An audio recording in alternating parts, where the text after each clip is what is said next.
When you're ready to pay bills, click the New menu, and then under Suppliers, click Pay Bills. QuickBooks displays a list of all of the outstanding bills in your company. Start with the payment account. This is the account where the funds will be paid from.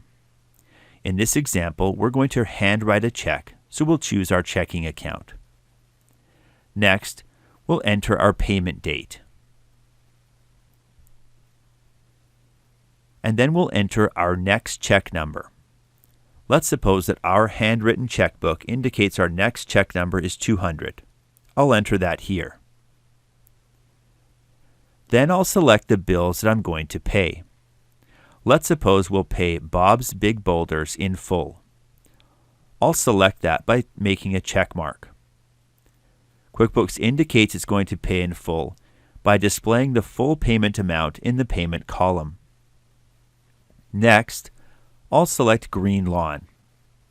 QuickBooks assumes that we're going to pay it in full. However, we can only pay $3,500 today. In the payment column, overwrite the amount with the amount of the payment. After entering the payment amount, I'm now ready to complete this transaction. After I click Save and Close, QuickBooks will assign the check numbers to these two bill payments.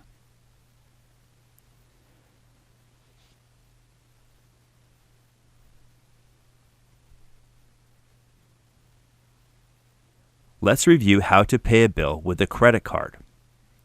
We're going to go back to the New menu, and then under Suppliers, click Pay Bills. In this example, our payment account will be our Visa card. You'll notice how the check number is now removed. Let's suppose we're going to pay our water and gas bill in full with our credit card.